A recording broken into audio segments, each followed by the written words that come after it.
Assalamualaikum warahmatullahi taala wabarakatuh dan selamat pagi semua.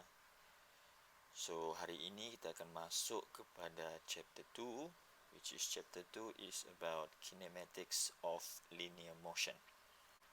So, sebelum kita pergi lebih mendalam lagi dalam chapter ini, kita akan define dahulu apa itu kinematics of linear motion. Baik, kinematics kita boleh define sebagai as a description of how objects move and we ignore the external agents. Okay, maksudnya di sini ialah kinematics ni adalah satu penerangan, okay, bagaimana suatu objek itu boleh bergerak, okay, dan kita tahu bahawa objek bergerak dia memerlukan force. Okay, so dalam kinematics kita hanya fokus kepada pergerakan objek itu sahaja dan kita akan abaikan forces yang menyebabkan objek itu bergerak dan juga other forces, daya-daya lain yang mungkin turut terlibat dalam motion suatu objek itu. Sebagai contoh mungkin air resistance, mungkin juga kita punya geseran dan sebagainya. So kita akan fokus kepada position, which is kita letakkan dia sebagai X, the displacement ataupun change in position. Kemudian kita ada velocity ataupun speed, and then finally kita ada acceleration. Baik, kemudian daripada kinematics kita akan pergi kepada linear motion. So linear motion is defined as motion in one dimension along a straight line.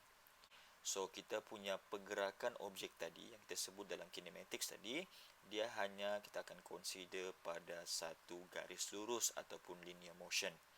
Okay, so selain daripada linear motion ataupun pergerakan pada satu garis lurus, kita juga ada beberapa contoh motion yang lain. Sebagai contoh ialah, let's say this is Earth, okay, di mana Earth dia akan spin pada dia punya axis. Okay, dia akan spin pada dia punya axis. So ini kita panggil sebagai rotational motion.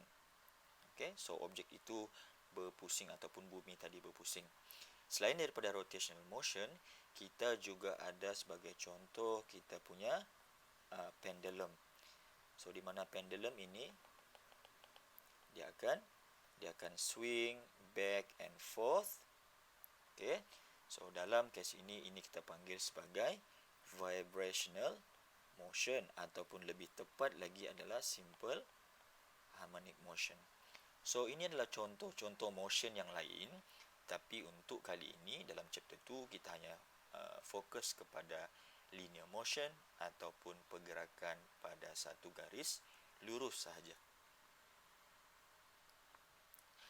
Baik, sebelum kita pergi lebih dalam lagi dalam kita punya kinematics of linear motion, so di dalam chapter ini juga kita akan apply benda ataupun basic yang kita belajar pada chapter 1, which is introduction to physics. And one of them yang kita akan bawa balik ialah berkaitan dengan direction. So direction yang saya maksudkan di sini, kita akan menggunakan axis. Okay, so axis yang kita ada yang kita ambil daripada chapter 1, kita ada XY axis, two dimensional. So kita ada positive Y, okay, positive Y di sini, which is dia menunjukkan ke arah atas. Positive X, which is to the right, negative Y to bottom ataupun ke bawah, dan satu lagi adalah negative X, which is to the left. Kemudian yang kedua, kita ada basic kita akan belajar ataupun yang kita akan guna sepanjang chapter ini ialah berkaitan dengan gradient. So selain daripada gradient, nama lain dia juga adalah certain dia akan panggil sebagai slope lah. Okay, so lebih kurang lah maksud dia. Baik. So untuk mencari gradient ataupun kecerunan, so kalau kita tengok pada line ini dia adalah straight line. So kalau kita mau cari dia punya gradient, first kali kita kena tahu dia punya equation dahulu. By equation untuk mencari gradient, M adalah simbol bagi gradient, equal to y2 minus y1 divided by x2 minus x1. Basically, these are coordinates. Okay, so ini semua yang disebut ini kita panggil dia sebagai coordinates. Okay, so coordinate pada y dan juga pada x-axis. So selalunya kita akan ambil 2 point, which is satu ialah pada penghujung sini dan satu lagi adalah pada penghujung sini. Baik, untuk yang point berwarna biru, koordinat dia kita akan baca daripada x dahulu, which is dia adalah 2 dan y value adalah 1.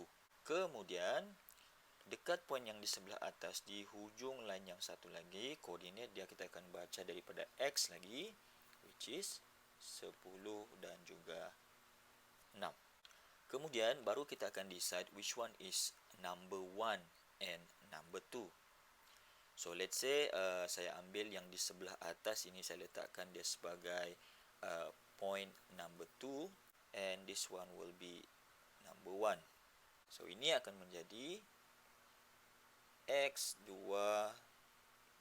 y2 dan yang satu lagi akan menjadi x1 y1. So kita akan masukkan value itulah.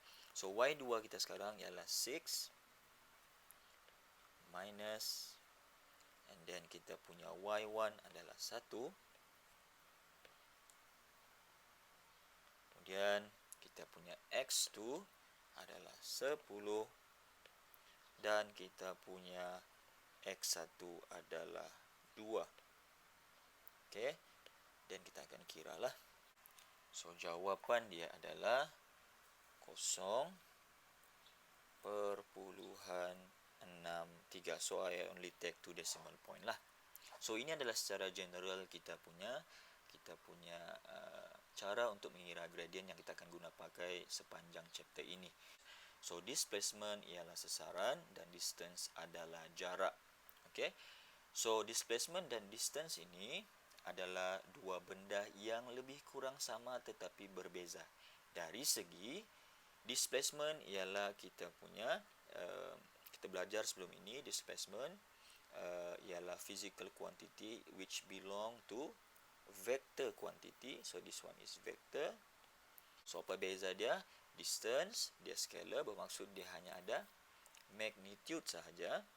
So this one dia only has magnitude, while displacement dia akan ada both, dia ada magnitude and also direction.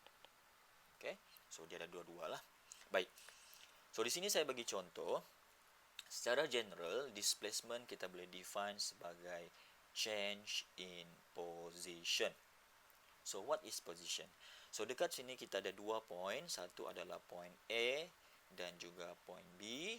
So point A dan point B kita panggil sebagai position. So point A dan point B adalah position.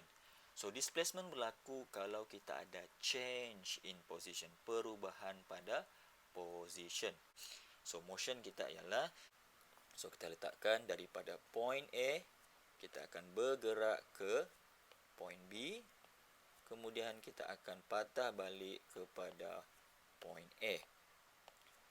So inilah contoh kita punya linear motion, dia bergerak secara lurus daripada position A kepada position B dan lastly kita pergi kepada position A. So ini contoh ya. So kita akan start daripada point A dan kita akan bergerak ke point B. So kita bergerak ke sana bermaksud kita akan tandakan dia pergerakan itu ke arah kanan. Kemudian kita akan patah balik, okey.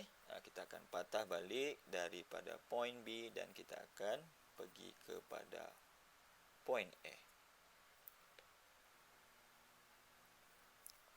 So kita akan pergi kepada displacement dahulu, okey.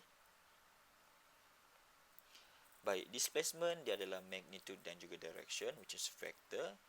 Baik, kita pergi A kepada B dahulu, bermaksud value dia, perubahan dia akan menjadi, dia bergerak ke sebelah kanan, maka dia akan menjadi positif 6.0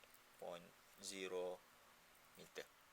Kemudian untuk yang motion yang kedua, di mana daripada point B dia patah balik ke point A, dia bergerak ke sebelah kiri, dia akan menjadi negatif 6.0 meter. So displacement dia kita akan masukkan sebagai, first kali motion kita tadi adalah positif 6.0, and then we plus dengan negative 6.0, so that the answer will become 0.0 meter. So saya cuba kekalkan dia punya number of decimal point lah. Baik, itu adalah displacement. Kemudian kalau kita ditanya apakah distance untuk motion daripada point A ke point B dan juga point A balik, maka kita akan tulis distance dia just magnitude. So magnitude bermaksud kita akan abaikan dia punya arah ataupun dia punya direction. So distance ialah magnitude saja, so kita akan abaikan positif itu ataupun yang ke kanan tadi. So kita akan letakkan dia sebagai value sahaja ataupun magnitude saja, which is 6.0 plus, and then the second motion dia bergerak daripada point B ke point A, supposed to be negative sebab dia ke arah kiri, tapi kita hanya ambil value saja, dia akan menjadi 6.0.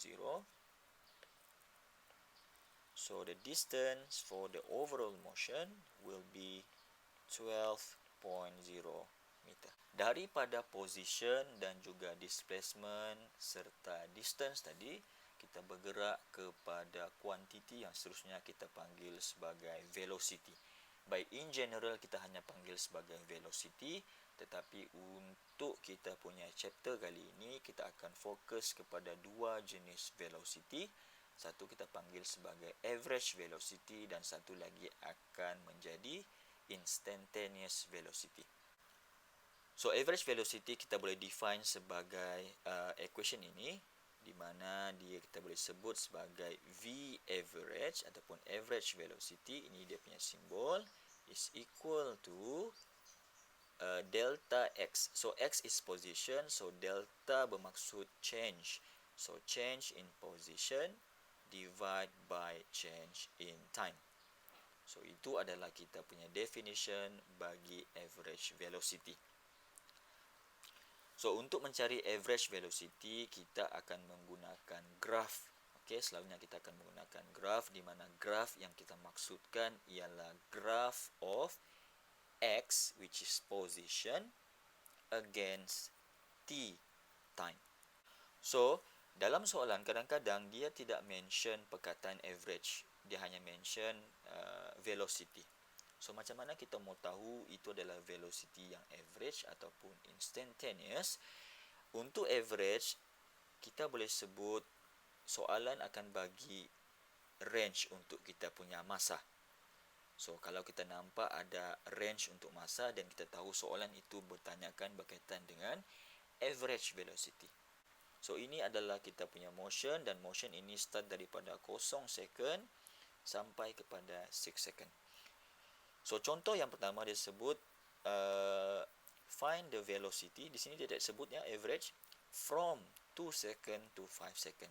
So di sini kita nampak dia ada range. Dia sebut from 2 second to 5 second. So daripada sana kita boleh tahu, oh soalan ini tanya berkaitan dengan average. Okay. So untuk mengira average velocity dan kita dibagi graph of position x against t, cara dia ialah dengan kita mengira dia punya gradient. So daripada graf ini kita kena kira dia punya gradient. Okay, macam mana kita mau kira gradient? Okay, so first kali kita tengok pada soalan dia sebut from 2 second to 5 second. So apa yang kita perlu buat ialah kita kena letakkan point di mana soalan mention masa tadi. First kali dia sebut kita pada okay, so kita di sini kita akan letakkan pada 2 second, over there is 2 second, and then second ialah 5 second. So di sini So this is your 5 seconds. So that is your second point. Okay. So kita mau cari V. So kita tahu dia mestilah average kan. So kita dibagi kita punya range tadi. Kemudian kita akan kira lah. Okay. So bila kita kira gradient kita mesti cari dia punya koordinat. Okay. So koordinat dia kita akan letak di sinilah. So dia akan menjadi 2 minus 2.5. So ini boleh berlaku kesilapan juga kalau kita salah ambil point. Kemudian kita ada 5 second minus 2 second. Okay, so sepatutnya saya letakkan 2 decimal point ni. Okay, never mind, kita letak sini dahulu. So 2, dan saya letakkan dalam kurungan dan saya masukkan dia punya unit lah. Unit dia adalah this one adalah meter and this is second. Okay, saya akan dapat negatif. Okay, negatif 0.17 meter per second. So that is the average velocity from 2 second to 5 second. Baik. Untuk soalan yang seterusnya, soalan ini juga bagi soalan yang lain sedikit, tetapi ayat dia masih lagi bagi kita hint yang sama. Soalan yang kedua disebut find V for the last 2 seconds. For the last 2 seconds. So tadi kita sebut motion kita daripada 0 second kepada 6 second. So kalau disebut the last 2 seconds, sebenarnya dia juga bagi range untuk kita punya masa. So what is the time for the last 2 second?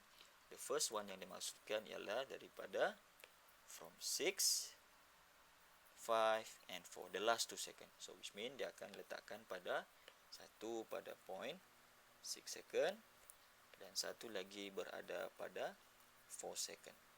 So ini adalah kita punya motion yang for the last 2 second. Jadi ini adalah solution bagi soalan nombor 2, average velocity for the last 2 second. Saya percepatkan supaya senang untuk kamu rujuk. Okay. Baik, yang seterusnya kita akan pergi kepada instantaneous velocity. So tadi kita sudah belajar average, kali ini kita akan pergi kepada instantaneous velocity. Dan untuk mencari instantaneous velocity, saya juga akan menggunakan graph yang sama, which is graph x against t, which is position against time graph. Dan masih lagi menggunakan motion pattern yang sama, dan saya akan cuba mencari instantaneous velocity. Baik, ini adalah equation ataupun definition yang dibagi untuk mencari kita punya instantaneous velocity. So, daripada equation ini sebenarnya agak panjang ya. Sebenarnya, instantaneous velocity ini kita boleh sebut sebagai velocity pada satu masa. Specific time. Okay, dia specific. So, specific time ini merujuk kepada satu masa sahaja. Sebagai contoh, soalan nombor 1 disebut velocity at t equal to 1 second. T equal to 1 second. So, dalam soalan ini, dia tidak mention dua masa, dia hanya mention satu masa. So, at that point, kita tahu bahawa soalan ini bertanyakan instantaneous velocity. Baik, so, apa yang kita perlu kita buat ialah di manakah t equal to 1 second? So, saya akan tandakan dia t equal to 1 second. Dia berada pada point di sini. So, sekarang ni kita hanya ada satu point. So, macam mana kita mau kira dia punya velocity? Nah, sama juga sebelum ini. Daripada graf untuk kita cari kita punya velocity, kita akan mengira menggunakan gradient. But the question is, untuk mengira gradient, kita perlukan dua koordinat ataupun 2 points. And so far dalam soalan hanya bagi satu point. Sebab dia adalah instantaneous. So, macam mana kita mau kira? So, untuk instantaneous velocity, kalau kita dibagi satu point saja, which is memang akan dibagi satu point, kita kena buat something. Okay, which is something itu merujuk kepada kita punya, kita panggil sebagai tangent line. So kita mesti ada tangent line. So tangent line ini kita akan lukis pada kita punya graf. Okey. So dekat point t equal to 1 second tadi, dan di sini point 1 second ini berada pada kita punya straight line. So dekat straight line ini kita akan lukis kita punya tangent line. So tangent line kita akan berbentuk, okey, tangent line maksudnya dia adalah line yang sentuh pada satu point saja. Okay, so kita akan lukis. Okey, dia hanya sentuh pada point yang tadi satu saja. Okey. So itu adalah kita punya line yang kita lukis. Okey. So baru kita akan nampak di sini line ini dia boleh bagi kita dua point. Point berada di sebelah sini dan satu point lagi berada di sebelah bawah. 2.5 second, is it? Yes, 2.5 second. And then kita punya y ialah 3 meter. Dan untuk koordinat di sebelah obviously dia adalah 0 second dan 0 meter. So di sini saya masih lagi masukkan unit walaupun dia adalah kosong. Baik. So kita akan kira dia punya gradient. So untuk instantaneous velocity kita akan letakkan dia sebagai v sahaja. Okay, so v instantaneous. So equal to, so unit bagi y axis adalah meter dan saya punya x axis adalah t, so unit dia adalah second. So kita akan dapat 1.2 meter per second. Okay. So di sini dia lebih kurang sama macam average in terms of kita punya calculation, tetapi kita ada tambahan sebelum itu, which mean kita kena lukis tangent line pada point tadi. Dan kita akan dapatkan dua koordinat. Baik, yang seterusnya kita akan tengok pada soalan nombor 2 di mana dia sebut juga di sini find the velocity at t equal to 5 second. Again, dia hanya bagi specific time, satu masa saja. So, kita punya 5 second berada dalam kita punya curve itu, dan untuk kita mengira dia punya instantaneous velocity, kita kena lukis dahulu tangent line. Saya boleh lukis tangent line itu begini. Okey. Baik, selepas saya dapat tangent line begini, dan kita akan proceed dengan kita punya koordinat. So koordinat kita berada pada satu hujung di sini dan satu lagi pada hujung sebelah sinilah. Okey, so kita ambil yang paling clear. So selepas kita dapat dua koordinat, dan kita akan kira dia punya gradient lah. So v instantaneous sama dengan, so kita akan dapat 1.00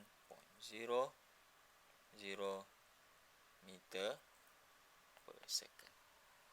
So itulah cara untuk mengira instantaneous velocity, di mana soalan akan bagi pada satu specific time.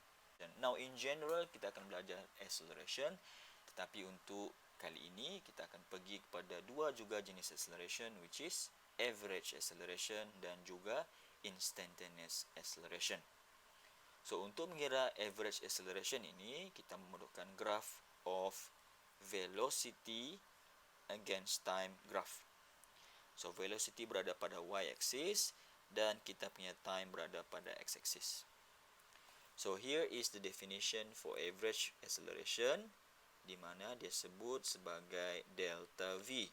So delta v bermaksud change in velocity divided by change in time. Seperti juga average velocity, average acceleration, soalan akan mention berkaitan dengan time range. Dia akan bagi jarak masa. So tengok kepada soalan yang pertama, disebut calculate the acceleration from 2 second to 5 second. So over here soalan bagi dia punya range untuk masa. Okay, so kita tahu soalan ini mesti suruh kira average acceleration. Dan masa yang diberikan adalah masa daripada 2 second, which is 2 second berada di sebelah sini. Dan kita punya 5 second berada di sebelah sini. Okay, so kita akan ambil dia punya koordinat. So acceleration, which is average, is equal to, so unit jangan lupa, which is meter per second divided by second. So we will have negative 1.17 meter per second square. Okay. Baik, untuk soalan yang kedua, kita juga akan mengira average acceleration, kerana soalan juga provide dia punya time range. Dia sebut calculate the acceleration for the last 2 second. So the whole motion dia berlangsung untuk 6 second. So from 0 to 6 second. So which mean kalau disebut the last 2 second, kita akan start daripada 6 second backward kepada 2 second, which is yang kedua dia akan berada pada 4 second lah. So di sini pun kita tahu dia adalah average. So kita punya acceleration, which is average, is equal to, so jawapan kita adalah negative 3.00 meter per second square. Baik, kita bergerak kepada instantaneous acceleration kita yang kedua. So lebih kurang sama juga macam instantaneous velocity, di mana instantaneous acceleration dia mesti bagi kita specific time, which is kita akan dibagi satu masa saja. Cuma kali ini kita akan mengira acceleration, dan untuk mengira acceleration kita perlukan graph velocity against time. Okay, so velocity against time graph. Contoh soalan adalah soalan nombor 1, di mana dia sebut calculate acceleration at t equal to 1 second. So bila dia bagi satu masa saja, which is kita tahu dia adalah nilai instantaneous. So 1 second. Kemudian sama juga macam tadi, untuk instantaneous kita kena lukis tangent line, and then daripada tangent line kita akan kira dia punya gradient. Okay, so itu adalah kita punya tangent line. So apakah koordinat bagi tangent line ini? Now sekarang kita sudah ada kita punya koordinat untuk tangent line tadi, baru kita akan kira kita punya instantaneous acceleration. So A is equal to, so kita akan dapat 1.20 meter per second square. Soalan yang kedua disebut find the acceleration at t equal to 5.5 second. So first kali kita kena tandakan di manakah 5.5 second itu dia berada pada point di sini. Okay. Kemudian kita kena lukis tangent line. From there kita dapatkan dua koordinat dan kita akan kira dia punya gradient. Okay, so itu saya punya tangent line lah. Satu koordinat berada di sebelah atas sini, dan satu koordinat lagi berada di sebelah bawah sini. So instantaneous acceleration is equal to, so kita akan dapat 1.00 meter per second square. Baik, untuk yang seterusnya kita akan tengok kepada graf yang kita akan belajar di dalam chapter ini. So untuk kinematics graph kita ada 3 graph basically, which is yang first kita ada position x against time. So graph dia adalah x t graph, di mana kalau kita diberikan x against t graph, okay, kita boleh kira gradient, dan gradient untuk graf ini akan bagi tahu kita nilai velocity. So sama ada velocity itu adalah instantaneous velocity ataupun average velocity. Nah, untuk graf yang kedua kita panggil sebagai graf velocity against time. So this is velocity against time graph. Now daripada velocity against t graph, kita boleh kira dia punya gradient, di mana gradient ini akan berikan kita acceleration, sama ada dia adalah average acceleration ataupun instantaneous acceleration. So area under the graph ataupun luas di bawah graf ini akan bagi tahu kita displacement ataupun sesaran. Kemudian graf yang ketiga kita ada graf acceleration against time. So A against t graph. Baik, sebenarnya ketiga-tiga graf ini kita boleh menghubung kaitkan di antara satu sama lain. Okey, dengan arti kata lain, kalau saya dibagi graf x against t, saya boleh menggunakan ataupun saya boleh lukis pula graf velocity against time. Okey. Dan kalau saya dapat velocity against time, sebenarnya saya boleh lukis graf acceleration against time dan saya juga boleh lukis x against t graph. So, macam mana kita boleh melukis kepada satu graf yang lain menggunakan graf yang sebelumnya? So, first step dia adalah kita kena tahu jenis curve dan juga jenis kita punya line. Baik. Sebagai contoh, kalau kita tengok kepada curve yang berada di sebelah kiri sekali, okay, curve ini dia naik ke atas. So, kita boleh tandakan dia sebagai, sama juga untuk yang seterusnya, line ini, dan curve ini juga walaupun dia berbeza dengan curve yang pertama, tetapi dia juga pointing ke arah atas. So, apa yang kita perlu tandakan di sini, kalau kita punya graf itu curve dia ke atas begini, so apa kita akan buat, kita akan tandakan sebagai positif. Kemudian kita ada satu line yang mendatar begini. Okey. So, kita nampak dia hanya mendatar. Okey, dia tidak ke atas ataupun ke bawah. So, kita tidak akan masukkan sebarang sign. Dan kalau curve itu dia ke arah bawah, macam ini, dia ke arah bawah. Ini pun ke arah bawah, line ini, dan satu curve lagi ni ke arah bawah. So, kita akan tandakan dia sebagai negatif. Kemudian selepas kita dapatkan dia punya sign, yang kedua kita akan cuba dapatkan dia punya gradient. Okey. So, ataupun lebih tepat lagi, change in gradient.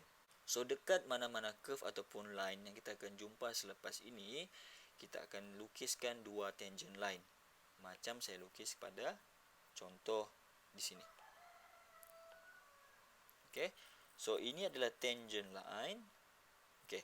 Bila saya lukiskan tangent line, perasan tidak kedua-dua tangent line ini mempunyai kecerunan yang sama.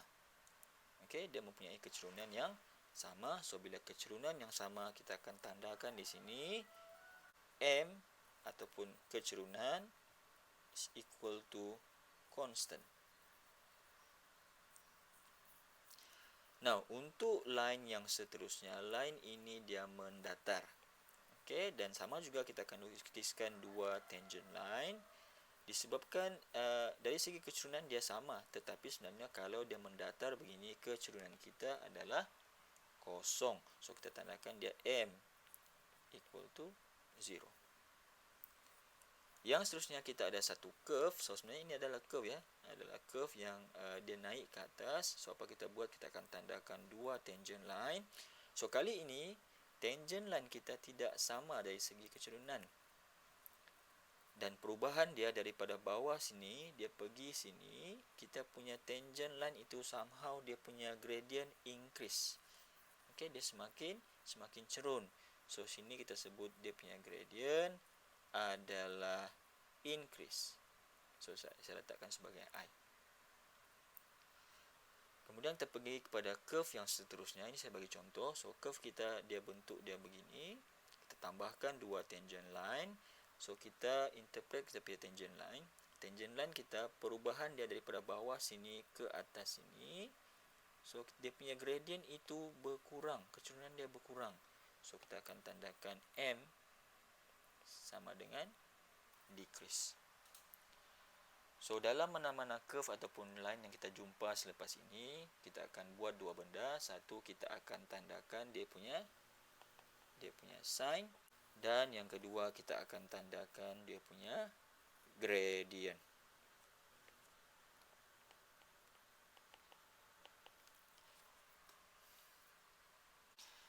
Baik, kita pergi pada example 2.13. Inilah example di dalam kita punya lecture notes. Okay. So, soalan ditanya, sketch the graph of acceleration against time. Dan yang kedua, determine the displacement of the motion for the last 5 seconds. So, sketch the acceleration against t graph. So, sekarang kita dibagi graf velocity kan. So kita kena lukis acceleration against time, which mean kita akan buat macam tadi lah. Dan untuk mengira kita punya acceleration, okay, so kita kena kira gradient of v against t graph. Sebab kita tahu gradient untuk kita punya graph v against t akan dapatkan nilai acceleration. Dan untuk cari displacement pula, okay, kita akan cari, kita panggil sebagai area under the graph. Okay, so kita proceed dengan kita punya solution. Kita lukis dahulu. Okay, so kita lukis curve dia dan sebagainya. Kemudian step yang seterusnya kita akan pecahkan dia mengikut time zone. Okay, time zone yang kedua ini, dan time zone yang ketiga this one. Okay, baik, so kita akan interpret setiap curve dan juga line yang diberikan dalam graf lah. Okay, first kali kita ada satu curve dan curve ini naik ke atas. Bila naik ke atas maka dia akan menjadi positif. Line yang seterusnya dia mendatar. So bila dia mendatar bermaksud dia tidak ada sign lah. Kemudian kita punya line yang ketiga dia ke arah bawah, so dia akan jadi negatif. Kemudian kita cuba lukiskan kita punya tangent line. So kalau saya lukis tangent line di sini, satu dan satu lagi di sebelah sini, kita akan dapati dia punya gradient berubah, di mana gradient dia itu akan increase. Okay, so dia akan jadi increase, kita letak sebagai I lah. Kemudian yang kedua, kalau dia mendatar begini, kalau kita lukis dua tangent line, okay, gradient dia sebenarnya kosong ya, dia kosong. Kemudian yang seterusnya, kalau saya lukis yang ini, satu dan dua tangent line, kedua-dua mempunyai gradient yang sama, so kita sebut sebagai gradient dia adalah constant. Okay, seterusnya kita akan tandakan positif dan juga negatif. So di sini kita ada positif dan kita ada negatif. So kita akan lukis first region. Dia sebut positif dan increase. So positif dan increase, maka kita akan lukis dia increase, bermaksud dia mesti away from zero. So dia akan increase lah. So jauh daripada kosong, satu. Kemudian yang kedua disebut kosong. So kosong dia kosong lah. So dia berada di sini lah. Okay. Kemudian yang ketiga disebut negatif dan constant. So dia berada negatif dan juga constant. So constant dia akan jadi begini. Okay. Kemudian baru kita akan sambungkan, which is menggunakan garis putus-putus lah. Alright. Di sini dia sebut adalah 10 second. So bermaksud di sini pun akan jadi 10 second lah. Kemudian di sini kita ada 15. Sini 20 second. Maka di sini akan menjadi 15 dan 20 second. Okay. Kemudian sini tadi value dia adalah 8. Okay, so 8 meter per second di sebelah sini. Bermaksud berapakah nilai di sebelah sini. Okay, so kita mau cari dia punya gradient. So macam mana kita mau kira gradient untuk curve ini? Okay, kita kira lah dia punya gradient, which is dia adalah kita kira masukkan koordinat. So bila masukkan koordinat di sini kita akan dapat koordinat dia adalah 10 second, dan juga 8 meter per second. While di hujung sini dia adalah just kosong-kosong lah. So dia akan jadi 0 second, 0 meter per second. So kalau kita kira di sana, so kita akan dapat bermaksud nilai di sini adalah 0.8.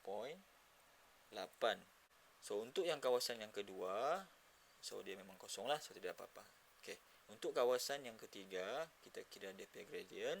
So untuk kira gradient dia, kita akan masukkan dia punya koordinat. So koordinat di hujung sini dia adalah 20 second, dan dia adalah 0 meter per second, dan di hujung di sebelah atas ini dia adalah 15 second, 8 meter per second. So kita kira lah, kita akan dapat dia sebagai negative 1.6. So this is your graph acceleration against time untuk soalan 2.13a. So I know agak messy sedikit, tetapi sebenarnya kita boleh dapatkan bentuk dia dahulu, kemudian last baru kita akan kira. Okey, baik. Soalan yang seterusnya 2.13b. Okey, 2.13b dia sebut cari ataupun determine the displacement of the motion for the last 5 second. So last 5 second. So the whole motion daripada kosong dia pergi kepada 10 second, 15 dan juga 20. So bila disebut the last 5 second, dia merujuk kepada 20 second dan juga 15. So this is your last 5 second. So kalau saya ambil kepada graf ini, kalau saya boleh lukis balik, okey. Sebenarnya dia bentuk segitiga. And this one is adalah 8 meter per second. Okey, so tinggi dia 8. Kemudian di sini kita kena ambil beza ya. So bila beza dia, which mean 20 tolak dengan 15, so kita akan dapat 5 second. Alright. So bila saya sebut area under the graph, okay, untuk mencari displacement, maka kita akan kira area under graph. So area under the graph dia bergantung pada shape of the graph. So sekarang shape kita adalah bentuk triangle. So untuk mencari dia punya area, kita akan gunakan equation 1/2 for triangle, which is kita akan masukkan sebagai 8, okay, 8 meter per second. Kita akan darab dengan dia punya 5 lah, ataupun dia punya base. So daripada sana kita akan dapat 20. So what will be the unit? Okay, what will be the unit for the area? Okay, so kalau di sini tadi kita ada unit, kita adalah meter per second, okay, darab dengan second. So second ini dia akan cancel out, maka kita akan dapat nilai dia adalah meter. So kita akan dapat meter. So which is explain why area under the graph, kalau kita tengok kepada unit dia meter. So meter adalah unit bagi displacement. So 20 meter is the answer, which is the displacement for the last 5 second. Okay. Tadi kita sudah belajar berkaitan macam mana kita mahu mengira value untuk average dan juga instantaneous bagi velocity dan juga acceleration. Sebelum tu kita belajar apa beza di antara displacement dan juga distance. And finally, yang last kali, macam mana kita mahu interpret dan kita mahu melukis kinematics graph yang kita boleh ubah daripada satu graf yang lain kepada graf yang lain. So saya rasa itu saja untuk kita punya session pada kali ini. Saya jumpa kamu pada session yang akan datang. So, Assalamualaikum warahmatullahi taala